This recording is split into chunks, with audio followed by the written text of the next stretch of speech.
Hi all and welcome to Code Ready Dependency Analytics demo. Today I'm going to walk you through the Code Ready Dependency Analytics extension demo, which will help you in identifying the vulnerabilities with respect to your direct and transitive dependencies you have in your software stack. Myself, Dharmendra Patel, working for Code Ready Dependency Analytics team.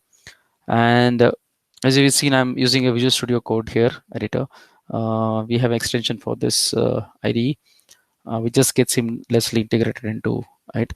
So we go to the extension tab in the editor and search for analytics, as I've done here. Just entering the analytics word would bring the dependency analytics on the top of the search bar. So this is the plugin dependency analytics from Red Hat, and we have a very good rating for this plugin. And the current version, latest version is 0.2.1, and that's all about the plugin right now. And you can see there is the ecosystem that we support right now is Maven, npm, and Python, and Golang will be released soon. You'll hear about that, and also talks about some settings that you might have to do it. And then it has a very good videos and animations on using the plugin to generate the component analysis and stack analysis for your software stack. We will understand all these terms in the demo soon. Without wasting much time, let me install this plugin. So clicking on this little green button, the plugin gets installed. So this extension is installed and is enabled globally. And now let me open a sample project which I've created for this demo to demonstrate various features. So I'm opening a sample project of PyPy ecosystem, which has one Flask app server and a bunch of dependencies. So as you know, the PyPy ecosystem has a requirements.txt, which lists all its dependencies, and so is the case here. As soon as you open the requirements.txt, that which we call as a manifest file, it would trigger a component analysis report, and which will actually scan. So yeah, this is what I wanted to show. So you can see a little summary that is popped up here in the bottom right corner, which says it has scanned 17 dependencies that you had in your projects in total and found 13 known vulnerabilities in that. And one is a security advisory and two are the exploitable vulnerabilities. Now exploitable vulnerabilities are something which is very risky to software stack, which is actually an exploits which somebody can actually crack your code or a server. So now that's what is summary shown here, and you can see small twiggles, red colors, and some of them are in blue, are shown here, which also highlights that which among these dependencies are vulnerable. And when you hover your cursor over it, it gives you a diagnostic message with more information, like a package name and a version which is vulnerable, and how many vulnerabilities associated with this version. There are 5. Security advisories are none or 0. There's one exploit, and the highest severity among the 5 is critical. That means this is a very risky version. It has a critical vulnerability in this version. And also it gives you an recommended version. For example, 1.0.1 is a recommended version for this to fix this vulnerability, security vulnerabilities. Similarly, for Jinja 2, we have some vulnerabilities found, and Gunicon is not a vulnerability, but it has one security advisory that is good to move. So it has one severity medium, and there is advisory to move to a better version, which is 20.0.4. Similarly, we have other information for other things. Let me show you quickly uh, a correction. How do we correct this thing? So for example, if you see Flask, the current version is 1.1.2. One way would be to just edit the manifest file manually and save it, and that should trigger a component list again, and I can see a revised information where the Flask is gone and your security vulnerability count is reduced now. So this is how you can fix it. And much easier way would be just to use a quick fix, which is this. You can just click on the quick fix and just say switch to recommended version, and it will do the manual work for you. So yeah, I can see further the vulnerability count is reduced, and you can see the same information here that we have 2 errors, which are this, and there is one information which is one warning, which is this. Clicking on this will bring you problems tab here in the bottom, and you can see the same diagnostic information available for as a single list here. So this is called as a component analysis support, where each of the dependencies with the given version is analyzed and presented to you in a summary form. So here you can see it's a summary. You don't know what are these two vulnerabilities. So you have still questions around this. What is this advisory? What is the exploit that you have, etc., etc. So we have a next level of information available in CRDA, which is called stack analysis. So you can analyze your entire stack in more in detail, including licenses and other informations. How do we trigger a stack analysis? So let's move to stack analysis. There are various ways in which you can trigger a stack analysis. Quickest would be to use this pi icon on the top. Clicking on this, when you open your manifest file, click on this icon, generates your stack analysis report. Or right clicking on a manifest file anywhere would give you a context menu with the option to generate your dependency analytics report. Or by just having a shortcut of Control Shift D for Windows and Linux, and Command D for Mac would also trigger stack analysis. Also, if the file is not open, you can go to your file browser and right clicking on a manifest file, the context menu gives you the option to trigger the stack analysis. So let me trigger a stack analysis report here, and you will see those vulnerabilities which we have seen in component analysis manifest file will be shown in more detail. So you can see the status bar is resolving the dependency tree. It's basically going to form a dependency tree for you, and then it's going to send those information to server and fetch the security licenses and recommendation for you. Here we go. So here we have a stack analysis report, which has 4 major tabs. We'll walk through them one by one. So we have a security issue tab, we have a dependency details card, we have licenses, and we have add-on cards. Security card was the primary card which whose summary was shown in the component analysis. Like we had totally 11 vulnerabilities spread across 3 dependencies. So as you can see, Jinja 2 and Kotko was shown as the vulnerable components, and here you can expand this bar to see further that what are these 3 vulnerabilities that was found. So one was sandbox escape, 2 of them was sandbox escape, and one was privilege escalation. And you can see the severity like medium, and one is high.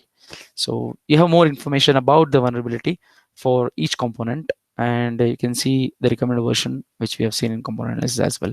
If we come to Codecov, it has an extra information of transitive. That means not only Codecov has 2 vulnerabilities, but it has 5 vulnerabilities coming from its transitive. That means its own dependencies.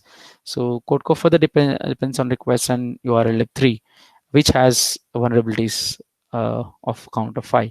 And you can further dig into each of these dependencies and go on further. So this gives you a very nice direct and transitive dependency tree along with the vulnerability information and also the recommended and the latest versions for those. So you can take the corrective actions more quickly. So this is about the security card, and we have seen the known vulnerabilities here in this section. We also have vulnerability unique to Snake.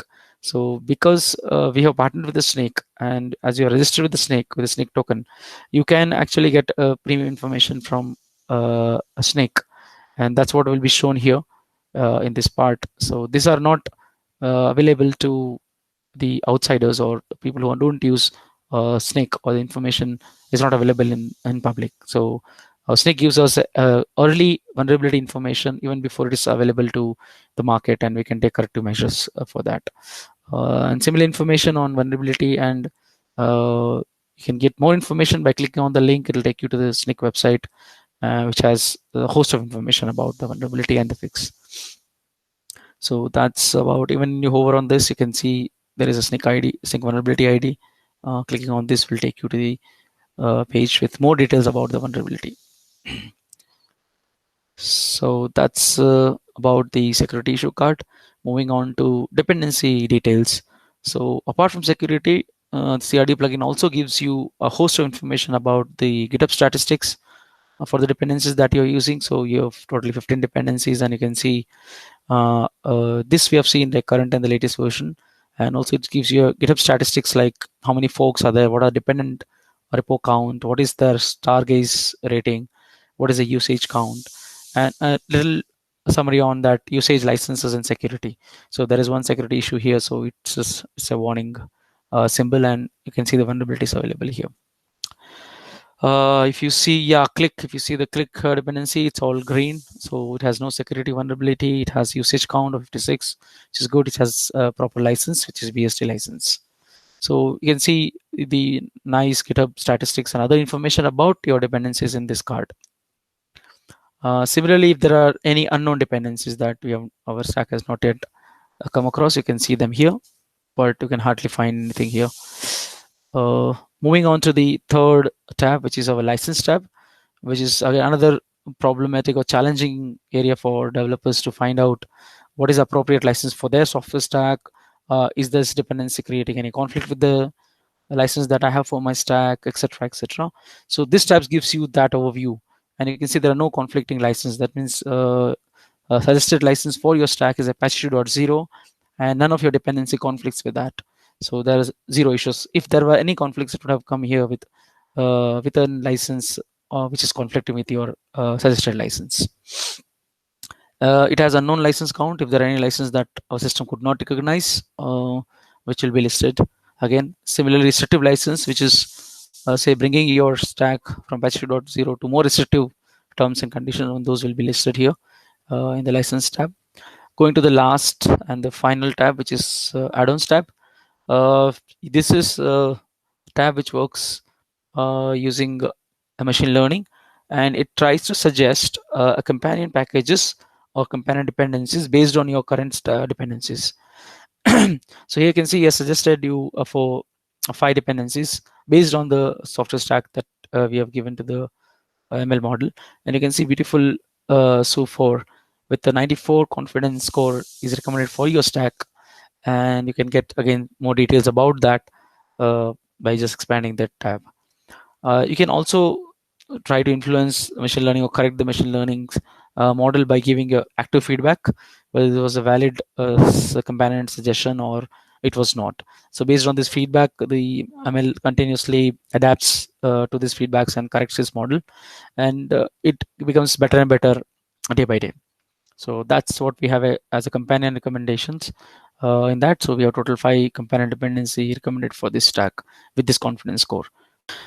So we have seen the component analysis and stack analysis for your software stack, and we see how the vulnerabilities, dependency details, and license informations are shown for each of the vulnerabilities. The last thing that I would like to mention is about the Snake token. As I mentioned earlier, Snake is our partner providing us the vulnerability and vulnerability database information and security advisories.